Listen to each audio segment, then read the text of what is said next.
Começar cumprimentando todos os convidados, me dirigir ao presidente senador Jorge Viana, porque às vezes há um descolamento na história das autoridades do mundo real. Eu acho que nós estamos vivenciando isso aqui.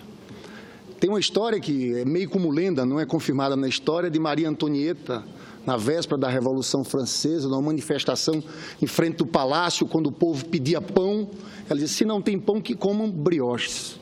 Estou falando isso porque eu acho que nós estamos caminhando para uma situação de convulsão social no país.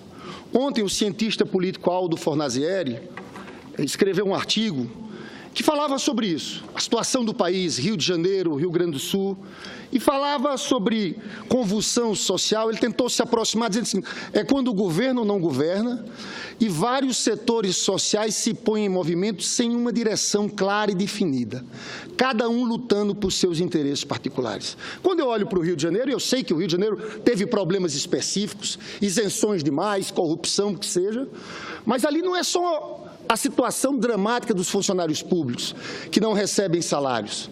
Fecharam os restaurantes populares, cortaram um programa que é um programa estadual parecido com o Bolsa Família, que atinge 110 mil famílias, os mais pobres. Acabaram com o aluguel social, acabaram com o bilhete único. Isso não é só o Rio de Janeiro que está em crise. Hoje o Rio Grande do Sul entrou em calamidade pública. São 20 estados com problemas gravíssimos. E nós não estamos falando dos municípios, porque eu, como sou senador, eu ando nos municípios e eu vejo a situação difícil dos prefeitos, alguns fechando os postos de saúde. A situação das empresas, a dívida das empresas brasileiras hoje beira 80% do PIB. O desemprego, a previsão de todo mundo é do desemprego, estou falando do mercado, crescente para 2017, chegando a 13% o grau de desemprego no próximo ano. E os senhores me vêm com a PEC 55 de cortes profundos na área social, de recursos de saúde e de educação, porque saúde e educação pública são salários indiretos dos trabalhadores. Nós estamos querendo tocar fogo nesse país. Eu chamo a atenção aqui dos senhores e a gente está vendo claramente a piora nas expectativas. Cada dia, Boletim Focus diz, olha, vai piorar a situação do ano, desse ano e do próximo ano. Porque, na verdade, os senhores construíram nessa tese da confiança, os senhores defendiam uma tese que era o seguinte, vamos tirar Dilma, tirando a Dilma, nós vamos melhorar a confiança dos empresários, vai haver investimento e a economia vai se recuperar. Essa tese fracassou. Cadê os números? Os senhores falaram de gráfico de confiança, eu tenho um aqui que cruza confiança com a realidade objetiva da economia. O problema é que nós temos mais de 6 meses de governo Temer. Nenhuma medida foi tomada para melhorar concretamente e objetivamente a situação da economia. Olha, nós não temos como recuperar o crescimento econômico. Aqui, ó, consumo das famílias, gastos do governo, investimentos e o setor externo. O setor externo tem um peso muito pequeno, mas que com a mudança da política do Banco Central foi prejudicada a exportação. Investimentos, está havendo nesse país, no momento, corte de investimentos públicos e investimentos privados, as empresas estão completamente endividadas. Gasto do governo representa 20% do PIB, estamos em austeridade. Consumo das famílias, 63% do PIB. Está lá embaixo por quê? Desemprego, endividamento, queda de rendimento. Aí os senhores propõem, numa situação em que está todo mundo quebrado, família quebrada, empresas quebradas, municípios quebrados, estados quebrados, que não podem investir, aí os senhores propõem que nós façamos também austeridade fiscal. Isso é suicídio. Nós estamos colocando uma bomba para explodir nesse país. É assim que nós vamos socorrer os estados? Não. Olha o Trump nos Estados Unidos e a União Europeia. Porque na União Europeia, a política monetária, sabe que é, senador Garibaldi, juros negativos. Sabe que a União Europeia decidiu nessa semana que vai mudar a sua política fiscal, colocar 50 bilhões de euros para estimular a economia. E o Trump nos Estados Unidos está falando, sabe o quê? $1 trilhão de obras públicas.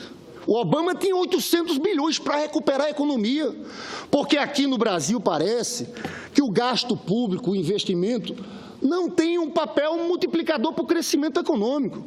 Os senhores sabem, tem um estudo feito por Sérgio Gobetti e Rodrigo Araí, que são do IPEA, e que ganhou um prêmio do Tesouro Nacional, foi o segundo colocado do Tesouro Nacional, que ele fala do efeito multiplicador do investimento público e do benefício social em situação de recessão. Ele diz o seguinte: 1% do PIB a mais em benefícios sociais é 1,5% a mais em crescimento econômico. 1% do PIB em investimento, 1,6% a mais em crescimento econômico. Mas se a gente corta, a verdade também é diminuição. 1% a menos de benefícios sociais significa 1,5% a menos de crescimento. Então, no país, nesse momento, nós precisávamos de uma liderança que dissesse o seguinte: vamos tirar o país dessa crise, a situação fiscal só vai melhorar se a economia crescer. E aqui eu trago dados: o presidente Lula pegou a dívida líquida em 57% do PIB, caiu para 35%. Por quê? Porque a economia cresceu. Aí se fez superávites. Nós não temos condições de resolver a situação fiscal no meio da recessão. É isso que os senhores estão propondo. Uma austeridade violentíssima no meio da maior recessão da história do país. Isso é uma loucura. E tem mais, o erro do diagnóstico. Na verdade, o problema de 2015, foi gastança em 2015 com Levi. Você sabe que eu fiquei contra, eu votei contra aqui o Levi.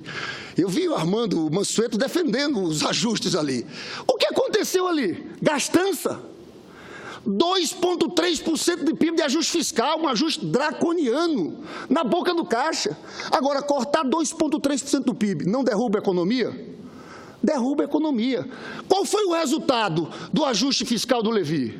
Melhorou a situação da dívida? Piorou. O déficit nominal em 2014 foi de 6,7% do PIB. Claro, 6,1% pagamento de juros. Foi só 0,57% as despesas primárias. Aí eles fizeram aquele ajuste, o que aconteceu? Foi para 10,34% o déficit. Desses aí, 8,44% pagamento de juros. Então, o diagnóstico e cortando investimentos, porque, professor Beluso, e no momento de ajuste, 35% de corte de investimento. 40% está dizendo o professor Beluso. Porque também aqui na PEC 55, viu? A primeira vítima vai ser investimento público. Cortando investimento. Então, é uma loucura o que a gente está fazendo no país. E aqui eu digo muito claramente, já falei dos juros. Os senhores não falam de juros. Essa discussão de déficit no Brasil, né, volto a dizer, de 10,34%, 8,8% para pagamento de juros. Isso aí ninguém fala.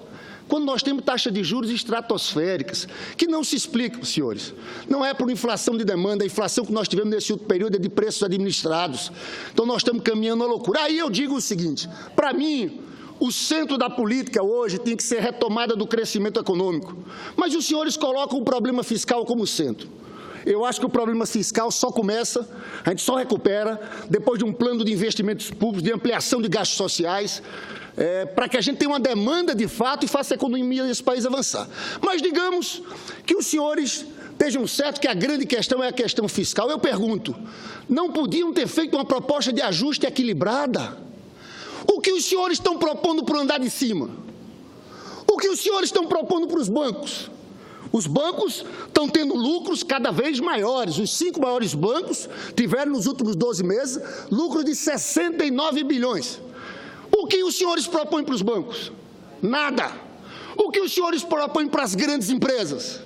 Para os milionários do país? Nada. É um ajuste todo feito em cima do povo mais pobre. É proibido tocar na discussão de juros e tributação progressiva, que nós temos vários caminhos. Juros sobre capital próprio, tributação de lucros e dividendos. Eu só queria aqui, para ir terminando, senador Jorge Viana, presidente dessa mesa, mostrar aqui, porque falam aqui, não, o Senado, o Parlamento depois vai dizer o que cortar. Quando a gente vai olhar as despesas primárias, os 19,8% do PIB, que eles querem, em 10 anos, cair 5 pontos, senador Jorge Viana, para 14,8% do PIB. Dos 19,8%, 40%, 8% do PIB é a reforma da Previdência. Que muita gente que veio discutir aqui diz o seguinte: mesmo com a reforma da Previdência, os efeitos demográficos, vai aumentar para algo em torno de 9% do PIB.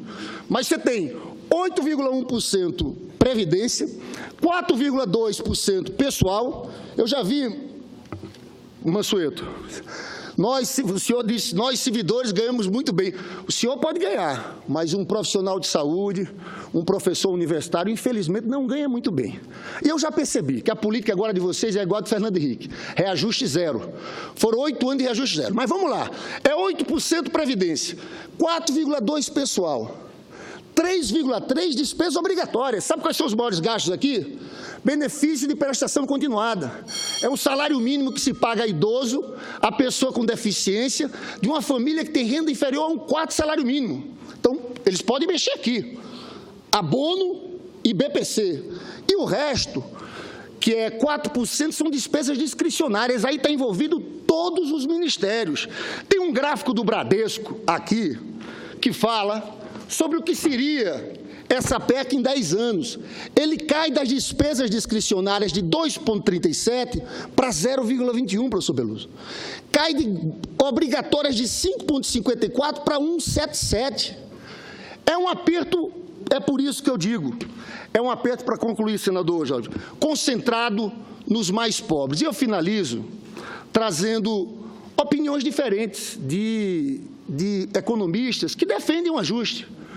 Tem um economista que escreveu um livro com o Mansueto, que eu respeito muito, trabalha nessa casa, que é o Felipe Salto. Escreveu um artigo com Mônica de Bollio, dizendo que a PEC 55 não é nenhuma Brastemp. E ele lança 4 argumentos. O primeiro, que 20 anos é muito.